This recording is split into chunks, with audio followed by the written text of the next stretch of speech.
From Canada, Citizens Forum, where we look at the important issues of the day through a lens of democracy and media and try to figure out, how do we build a better country for ourselves? Hello, welcome to this segment of Citizens Forum. We're filming on Monday, January the 13th, 2025. My guest in this segment is Professor Patrick Condon. Hello. We're going to be talking about something that I've talked about on the show before, which is the housing situation. Patrick has written several books, including this one, which may be coming up backwards, but it's called Broken City, and it's about land speculation, inequality, and urban crisis. And just a brief introduction of Professor Condon. Patrick Condon is a professional city planner, teacher, and researcher with over 40 years of experience in sustainable urban design. Patrick has taught in the School of Architecture and Landscape Architecture at the University of British Columbia since 1992. He is the author of several books, including 5 Rules for Tomorrow's Cities, and this one called Broken City. So thank you very much for coming on, Patrick. Oh, it's my pleasure to be here. Before we started filming, I think we sort of agreed that there is a housing disaster in British Columbia and in Canada. Would you agree with that? Yes, there is a housing disaster. It's an affordability disaster. So we're going to start with 3 questions, and then we'll go on from there. But question number 1 is, how did we get into this? What are the basic causes of this? Well, as crazy as it sounds, the basic driver for all of this, which we haven't experienced in my lifetime, but it was a factor of the 19th and the early 20th century, this factor of global urban land price inflation, where most of the benefits of all the activities of entrepreneurs and the people and their partners who are wage earners is eventually absorbed into the price of land. In other words, it goes to the landlord. In modern times, the landlord includes a lot of middle class, but not the entire middle class anymore, mostly the middle class who happen to be lucky enough to be my age, or unlucky enough to be my age, given the givens. That cohort of what, is still to some extent the middle class, is typically sitting on a lot of land wealth while their children and grandchildren, given their wages, are not going to be able to pay for, in a reasonably affordable way, the cost of either rent or owning a home. And I'd just like to point out again the costs of this housing crisis. The homeless that pay the heaviest cost of all. They're living on the streets and dying on the streets. All the people paying excessive rents that they really can't afford, or young families can't afford to have children. People can't afford to eat. That's right. And then of course those paying mortgages, many of them are also paying very, very heavy amounts that people can't afford. So moving on from how we got into it, who has won and who has lost in this situation? Well, anybody who owns land is, and by that I mean, suburban real estate, detached home, or blending into, if you own a portion of a condominium, you really own land is what you're owning. All those people who have owned for a while, let's say for 20 years or more, have done very, very well. I always use inflation adjusted terms when I talk, or at least I try to. So, a home in Vancouver in the Dunbar region, which was purchasable for the equivalent of 200,000, only 20 years ago, 20, 30, no more than that, 30, 40 years ago, the equivalent of 200,000. Now it's 2.5 to 3.5 million, in inflation adjusted terms. I mean, it's really, 1,000%. It's ridiculous. And wages in inflation adjusted terms have not gone up at all. Not gone up at all. So of course there's a problem, and it's shocking to me that people are not shouting this from the rooftops, but it is a huge problem. Me too. Yeah. It's a huge problem. So the question was, who are the winners and who are the losers? You've mentioned some of the winners, although somebody who bought a house, let's say 25 years ago as a young family in their 20s, now they're, let's say, in their 50s. If they want to buy another house, the money they've made here is going to just go into another house. So they haven't really won that much in financial terms, although a lot of people have borrowed on their homes and made a lot of money from that. But, there's a price to be paid for that too. And then those are the winners. Who are the losers? Yeah, their sons and daughters are the losers in all this, unless which is really what's going on in the city of Vancouver is, I don't want to say a majority, but pretty close to a majority of first-time home buyers in the city of Vancouver get their down payments from the bank of mom and dad. And that's really easy to do if your mom and dad have equity. They don't necessarily need to have $250,000 in cash. They just need to assign some of their housing equity over to this amount, and it's immediate, and the interest rate is very low. So that's what happens. Is there is already a kind of intergenerational transfer going on of this land, the winners, and it's a big deal, particularly in our region. It's a very big deal in our region. But of course, the social pressures that build up when not everybody has a mom and dad who are willing to capitalize on that, or who didn't ever buy their own house, or whatever it is. There's a whole host of reasons why a 35-year-old would not have access to that kind of cash. How have the banks done from all of this? Well, it's outside my specialty area, but nobody's. This is just opinion. I mean, the real estate industry globally is really owned still mostly by banks, right? When you think about it, I had a house, and it was the banks until I paid the last payment on it. So the banks are basically holding all this real estate, or a majority of it, or close to half of it, depending on how much is paid off in a particular country or region or what have you. But basically, it's the banks that are holding this, and they have profited mightily off a dependable return per annum on real estate, particularly in Canada, particularly in Australia, particularly in New Zealand, somewhat less so in the United States because of the 2008 crash, which affected real estate there and in the UK more severely than in Canada and Australia. But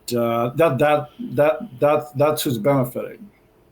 How about, and I mean, I don't know if this even exists, but companies that own land. I seem to remember seeing decades ago, just by accident, it was kind of pictures of various major cities in Canada.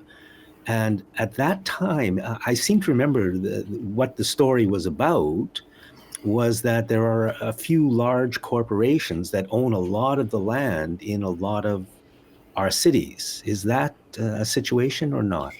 Well, you know, there are investors in the world. There's lots of them. I've got a little bit of cash set away for emergencies, and it's somewhere where it makes an interest. And for all I know, it could be in a real estate investment trust, quite frankly. And so there's just this very big and amorphous kind of money seeking, maximizing returns, and some of that money, more so now. I mean, real estate investment trusts didn't even exist before the 1980s, so you couldn't legally do it. Your grandmother's money couldn't go into real estate, but now it can. Wait a minute, and it attracts a lot of aggressive investors because the return for real estate, corporate level, put money in a corporation that does real estate, the return on that has beat the stock market substantially. That's why people do it. Can you explain what a real estate investment trust is? I've heard of them, but I don't know what they are.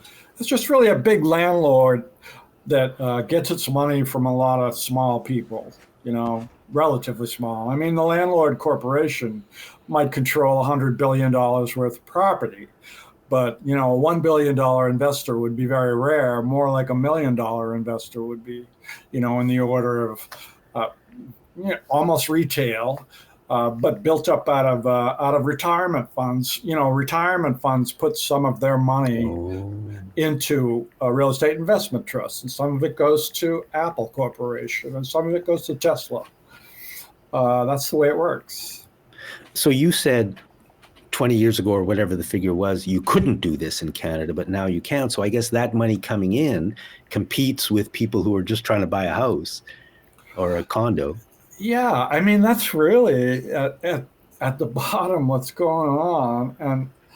And the other side of the fact that this is an investment commodity, and I must emphasize it's urban land, not the building, that this is an investment commodity. People who live in the region are forced against their will to compete on the level of, is this a good global investment? And so far in Vancouver, anybody who has bought property, really, for a long time now, I won't specify a decade, but for a long time, has overburdened themselves with a monthly payment because they thought it was going to be a good investment, and it has been. Until now, it's really broken the back of the ability of a huge percentage of our working age population to actually come up with the cash for that kind of investment just from their wages, which are too low. Right. Thank you for explaining that. I've never seen that before, how they come in and compete with the people who just want to have a place to live, who've grown up in this city and now want to start a family. We have to compete, or they have to compete with international investors. And many of whom, and many of whom live here. I mean, I use the word global capital instead of international investors, because a lot of what drives the Canadian real estate economy is Canadian investors at various scales, mostly at the retail scale, who feel that this is a good investment, with or without the bank of mom and dad. Although the bank of mom and dad is hugely significant. So it's just really more smart to think of this as global investment, a big giant chunk of which is really driven by Canadian demand. Is that demand secondary? Is that caused by international capital, or did Canadian internal demand generate that international interest? It's like a chicken egg proposition, really, economically, but it hardly matters, because once you're in this, once a country is in, and a region is in this cycle, it's very difficult for anybody to reverse out of. That's why the example of Vienna, for example, where at the fall of the Habsburg Empire, the wheels had fallen off, and everybody was coming back from various parts of this broken empire, and suddenly Vienna had twice the population, and that was why that government had to act, and they did act, and it took more than a decade to fix the problem, but it appears that they did. Okay, so we're talking about Vienna, Austria. And what time period are you talking about? You said the fall of the Habsburg Empire, right? Yeah, it goes back a ways. I mean, it was in the early 1920s is Okay. when the empire falls right after World War I, and then they have a democracy which operates until it falls with the fascists in the 1930s. So there was like a 15-year period where they actually instituted the program. The war obviously got in the way, and then they reinstituted the program in the late 1950s and early 1960s, such that half the people in Vienna live in some form of non-market housing, whether it's a non-governmental organization or a co-op or a land trust. There's various kinds of corporate entities that remove property from the vagaries of the marketplace, and that constitutes a big enough chunk of all the potential housing choices that at a price point. I mean, if market housing was in Vienna the cost of in Paris, nobody would bother to buy a condo in Vienna because it wouldn't make economic sense. Because you can have housing security over here and this other thing for half the price. Yeah, so in the book Broken City, you talk about Vienna, Austria, and I think you kind of say that they solved this problem. They haven't had this problem that we have here with That's right. excessively high prices for rent or to purchase a home, because in Vienna, the government came in and just made sure that there was enough land and enough buildings in the market to keep prices down, or they just built them and let people buy them or rent them for amounts that people could afford. And that's still the case there now. Yeah, that's still the case there now, and I want to add one very crucial uh, descriptor to what you've just said, which is very accurate, except it miss, it misses the idea that what they did was impose a relatively high tax on landlords, on the owners of these urban buildings, which was where all the money was, uh, and that tax did two things. It provided the money necessary to uh, establish a non-market sector on the one hand, but because the tax influenced the sale value of the private owner owned by a landlord apartment building, because it lowered the value of that. Because you had to pay so much tax. Yeah, You because you couldn't had to make a pay so profit. much tax, it changed the whole dynamics. Right. So it was a good illustration of the Henry George principle. If the best thing to do is put a tax on land, and then make sure that that people have access to housing, is basically what it amounted to. Now, I saw a mention of the Henry George principle in your book, but I'm not sure what it is. What is the Henry George principle? Well, all of us should know, because Henry George had a short stint working in British Columbia. He was a fascinating guy, a failed prospector up on the Fraser River Gold Rush, and then he turned to journalism. And journalism is where he stayed in the late 1800s. He basically described what was going on during the Gilded Era. Beyond that, it's not appropriate for me to consume a lot of time, except to say he wrote this book called Progress and Poverty, which very carefully described exactly what I'm redescribing about the problem of urban land. So he's very much an intellectual heir for me. He was unable to anticipate what would happen when World War One happened, or when the Depression happened, or when World War II happened, or when transportation shifts created a urban world where people could live everywhere. That all those things really distorted the land market that he saw in the late 1880s and 1890s. But what I'm saying is the land market, the urban land market we're seeing now is almost identical to what was seen in 1880s and 1890s. And it became a huge political issue because it was the Gilded Age. And out of the Gilded Age came the North American progressive movement, which is, I think, historically a very important political legacy for our part of the world.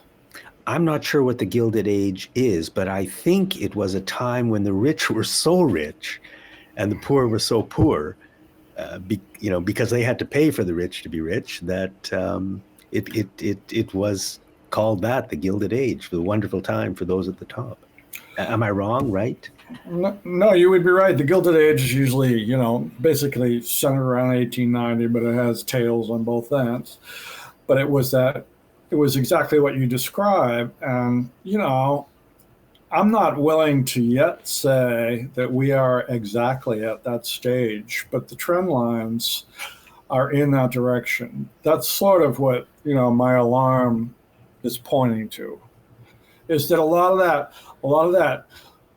that wealth is drifting towards fewer and fewer hands, and in the way that Henry George described, that great wealth therefore produces poverty almost mechanistically out of the process, and the real culprit he identified was this thing called urban land wealth.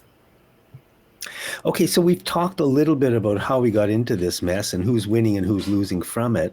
So the next question is, given where we are at now, how do we get out of it? Well, that's in the book as well. I mean, I do think that the bad news is that we are losing all the policy levers that could be used to fix this. Because in BC, California, and various places around the Anglosphere, the response to this problem is to lay blame at the feet of what's called the NIMBY, not in my backyard people. The blame has been firmly affixed and quotable. It's not even, they're saying the quiet part out loud. The blame for this crisis at all levels of government seems to be on the recalcitrance of people who already have homes. And there's a sort of age issue here as well that I don't need to get into, but you know what I'm talking about. But here's the thing, the evidence does not support that at all. That's not what is going on. That is not at all supported. And that's what my book is trying to say. What's really happening is not that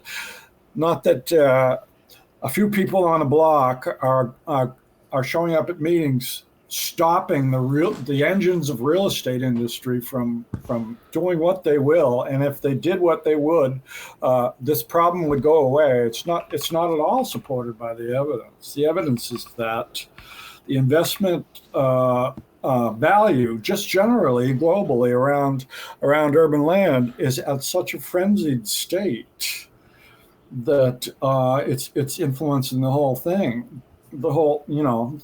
It has nothing to do with NIMBYs. I think I would agree with that. So again, given where we are, what do we do to solve the problem? I mean, there is more land. I mean, the land is just further out. Yeah, well, this gets into a bigger issue because the value of the land that's further out is essentially degraded because the community is not invested in it. So the value of urban land is a consequence of the infrastructure, all the institutions, and all those things that happen above the ground are what give that land value. And when you move away from that, there's an incremental move down.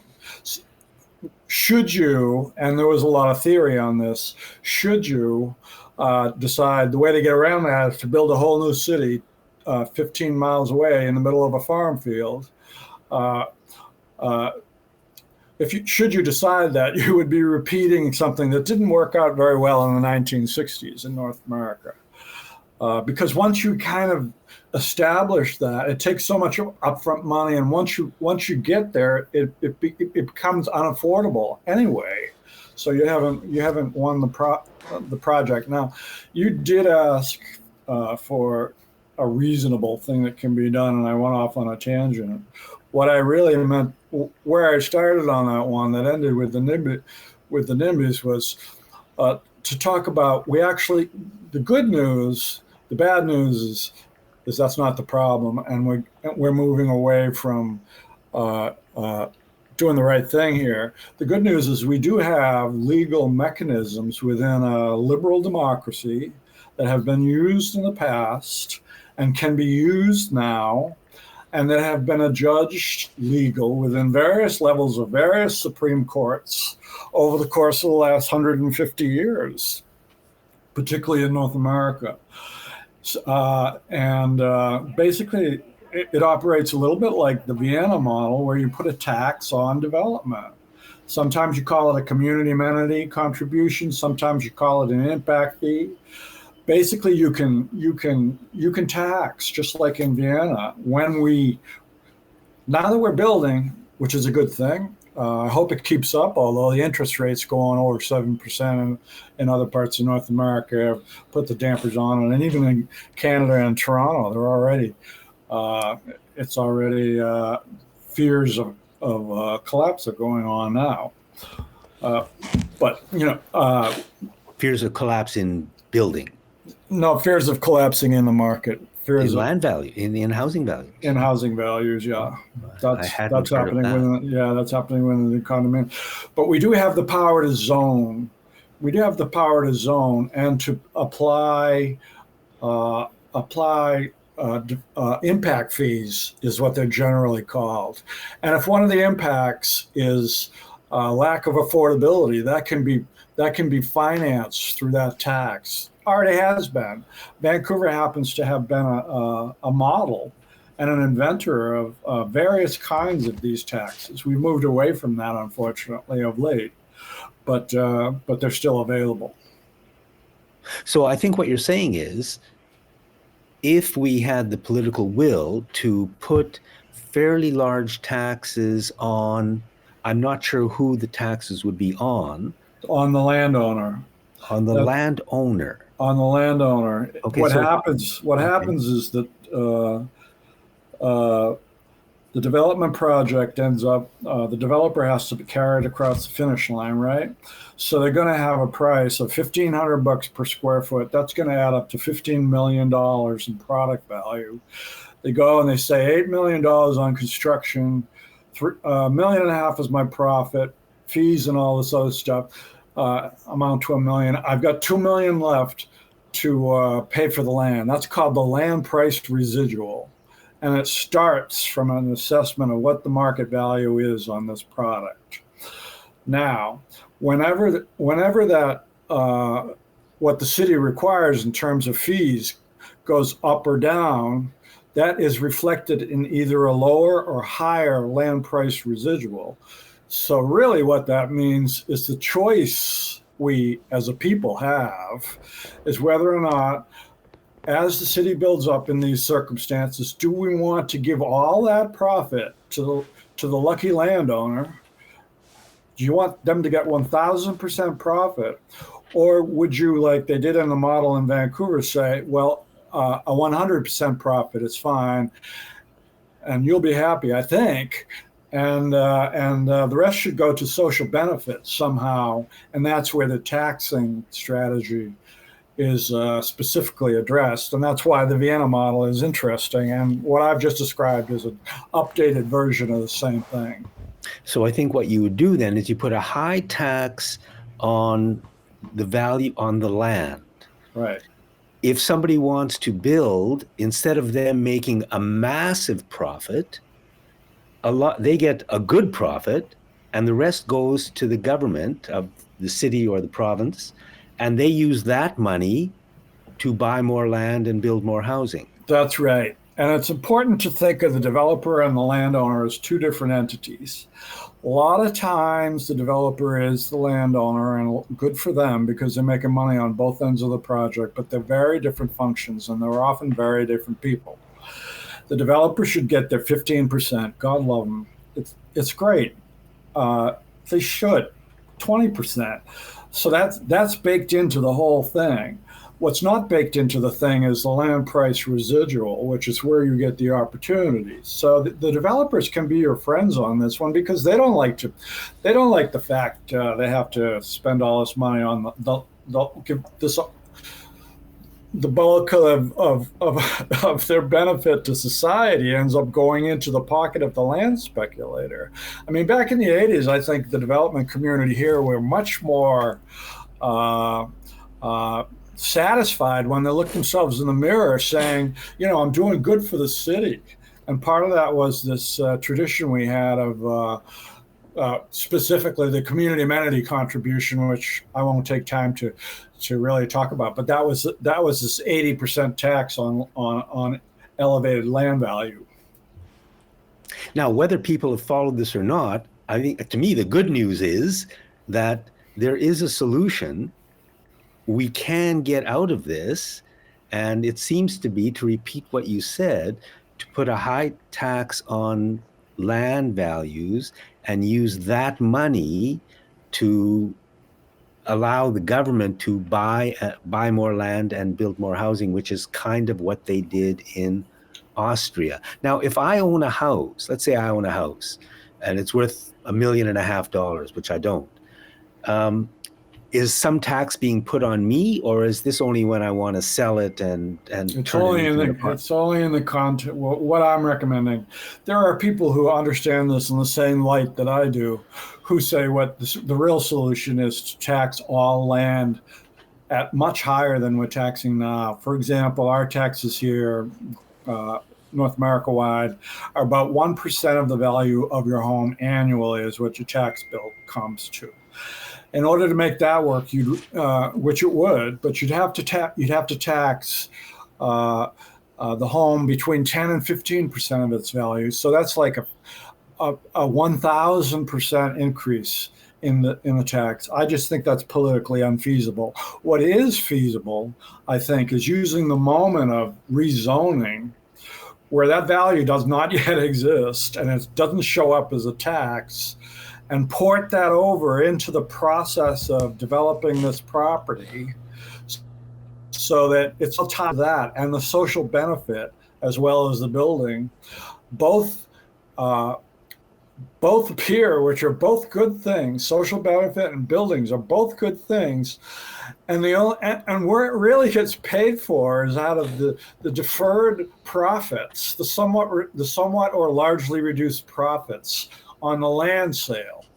But in the absence of this understanding of what I'm describing, and I know it's hard to get your brain around, but in the absence of broad understanding of this phenomenon, it's really difficult to get our collective arms around this problem of how to create affordable housing. Yeah, because it's the last thing you'd think is to raise the taxes on blah blah blah, but it works. Facto, it works.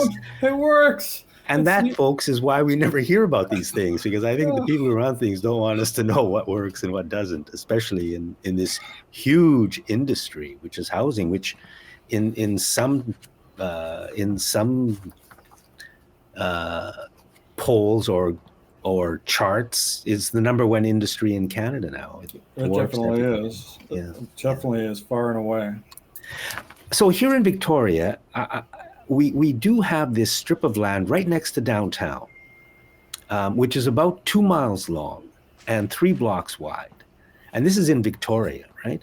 And it's covered mostly by car dealerships with very large parking lots. There's also some very, very major vacant lots there. And remember, this is like from downtown going out 2 miles in a northerly direction. And it remains completely undeveloped for housing. Now, if the government came in and started to buy up and build housing in that area, would that be an example of how to reduce housing costs here in Victoria, which is, which is right up there with Vancouver? That would be, for me, definitely ground zero for our kind of post World War II community needs. Because a lot of my earlier work, and it is incorporated in this book in I think important ways. My earlier work was more specifically focused on the issue of sprawl, and given climate change and given our need to really change what happens in our urban landscapes, we need to make them more efficient, blah blah blah, and less of a burden on the planet. Certainly, those call it what it is, strip mall landscapes, which are numerous, but have the advantage of being right in the center of the transportation infrastructure and the electrical infrastructure and all those things. So they have that capacity to do all that. Would be the first place to do it. So we should do it. My point today is that if you think you're doing that because you're going to make housing more affordable, you're going to be disappointed, because so far it has not.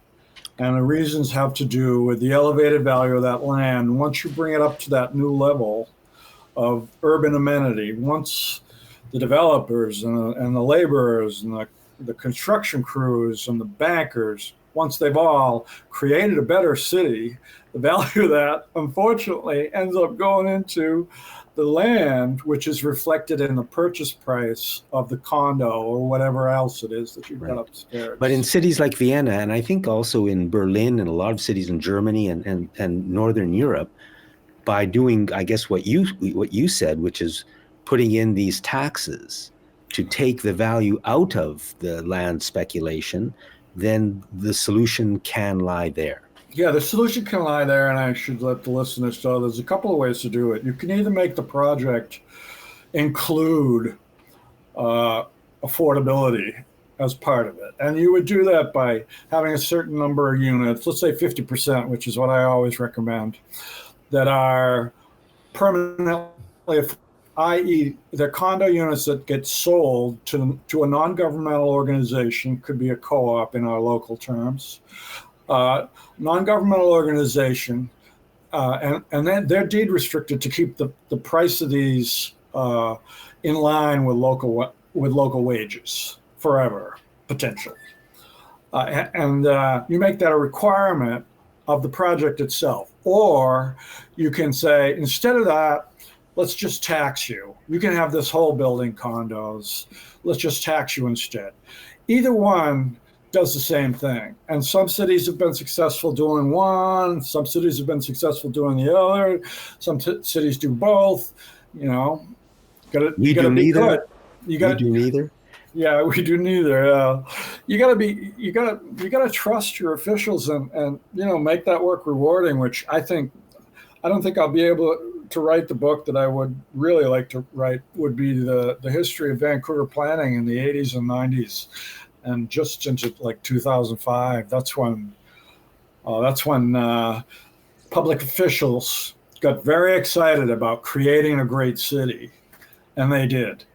They created a great city, an amazing late 20th century, outside of like Saudi Arabia, nothing kind of like that degree of new investment and physical change. Quite a monumental change, and organized around an idea of civic betterment, which I think that all my friends from that epoch that I hang out with a lot still speak of it as the golden age of being a public employee. And when was that? That would be starting in the 70s and going through the 80s and 90s and into the early 2000s. Yeah. That generation. Yeah. And I mean political leaders as well. Yeah. as well as staff. Staff was like, I don't know, I'm just going to throw a number out. 65% of it was staff driven. But the political leaders were wise enough to say these people sounds like they're making sense, would be my bottom line. And they went along with it. It was a different world. Yeah, it was. It was. Which again leads to the conclusion that none of this mess that we have these days is really necessary. There are ways around it. No, there are ways around it, but there has to be. Yeah. Well, I would say to try to put it in a positive frame, I would say the people in the 1980s and 90s and the early 2000s, this town always talked about a value add that through the way we're talking and thinking about this collectively, we're going to create we're going to capitalize on potential value, a real value add. And I think that, anybody that visits downtown Vancouver is certainly going to say, yeah, I guess they did value add. Look at this place, but the downside was the investment money came after that.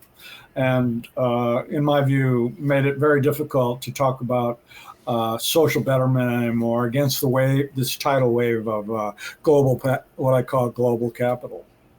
Yeah. So you mentioned, for example, you force the builders to put in 50% in a building, 50% forever affordable housing.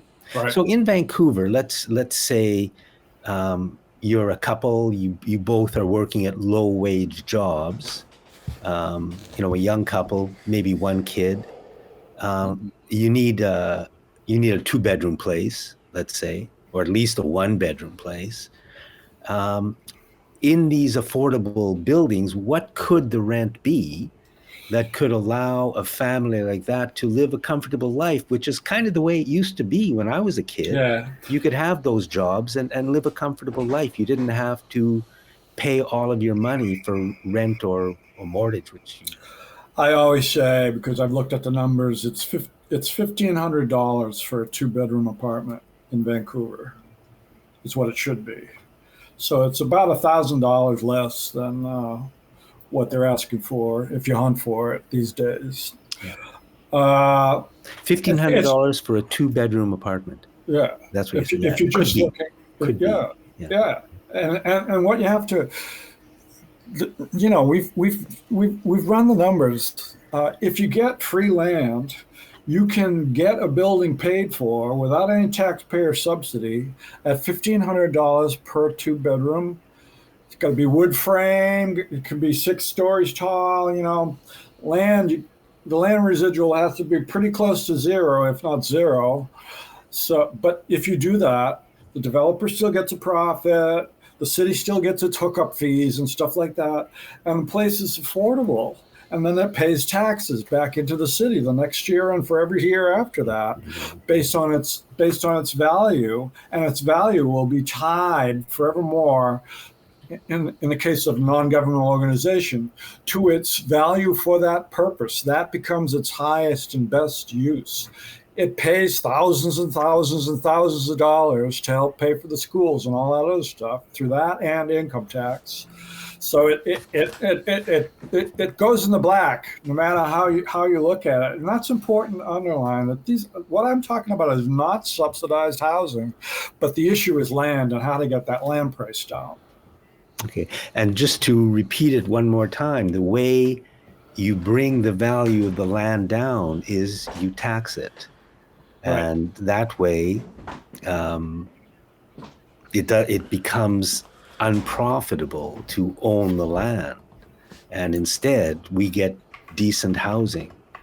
Or the other way, and I want your listeners to remember it this way. We've already done this. When we did the Yaletown project around Falls Creek, it was all done this way. It was by basically going in, you want to put it in simple terms, I can do that. Basically going in and saying to the landowners, how would you like to double your money? And they said, great. How can I do that? Where do I sign? Before you sign, we're going to take 80% of that and leave you 20%. We just want to be honest about that. That's really what's happening. And then they might have said, well, that doesn't sound as good as we want it. In those days, the city was able to say, well, maybe you don't want to play. And you wouldn't get the zoning change that we put on the table, going from like an an allowance for a 2-story building to a 20-story building on the same parcel. That's what we're offering you, buddy. That's what we're offering you. So nobody loses now. Nobody loses. Yeah. And then the money doesn't come to the city, all of this bonding and other stuff, but I don't want to confuse your listener. In essence, the money doesn't come to the city until the last bank pays off for the last condo. That's when it clears. The whole thing clears after the project is successful. Yeah. So, and what you said was we can do these things, we can build these projects where nobody loses, right, and we get good projects at affordable prices and rents. But what we have now instead is that a lot of people lose, but the landowners, whoever they may be, make huge fortunes. If they were just making a reasonable profit, yeah, they're making more than everybody 15%. wins. Yeah, that's exactly it. I mean, that's why I try to make a point. The developer is not the one.